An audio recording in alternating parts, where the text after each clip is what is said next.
cikin shirye-shiryen na Sirrin Mata TV.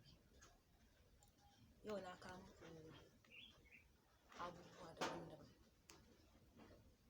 da fatan za su nishaɗantar da ku kuma su gamsar da ku. Yau jawabi na ya danganci yadda namiji yake shan nonon mace, yadda mace take shan goran namiji, da wadda bata iya ba, da wadda ta iya, wadda bata iya ba, da wadda ta iya sai ta koya ma wadda bata iya ba.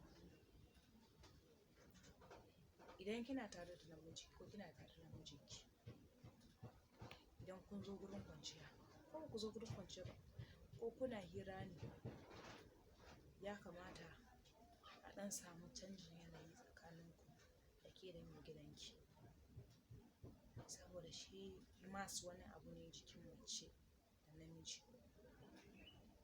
Namiji jikin shi a lokacin da za ki mishi abu, tsakanin hirar da kike da shi, wannan hirar da kike da shi zai iya sa hankalin shi ya tashi. Wani kuma wannan hirar ba zai sa hankalin shi ya tashi ba sai kin taɓa shi. To akwai namijin da ya iya shan nono, akwai kuma wanda bai iya shan nono ba.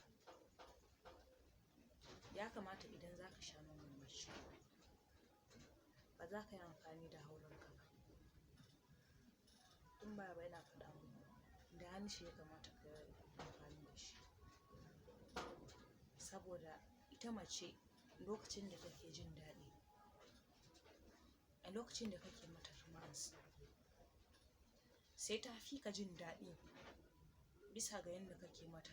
Amma idan fa ka iya, idan baka iya ba, ba za ta ji daɗi ba. Za ta ma yi tunanin tana ƙoƙarin ma ka yi abin da za ka yi, ka kawo ta je ta yi wanka. Amma idan aka samu ka iya,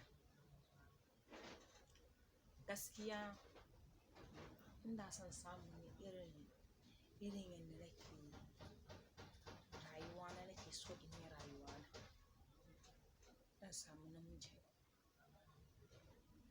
idan ya fara sha mun nono na, kan nonon fa zai fara amfani da shi fa, kan nonon tukunna kafin mu je wurin sauran wuraren.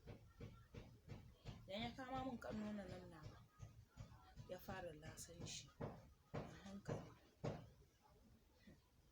Idan kuma baki iya ba, akwai wanda ta iya kukan daɗi, akwai kuma babban manajan Ashaka ne, akwai wanda za ta iya yin kuka, akwai wanda kuma kana cin ta ba za ta iya yin kuka ba. Ya kamata idan namiji yana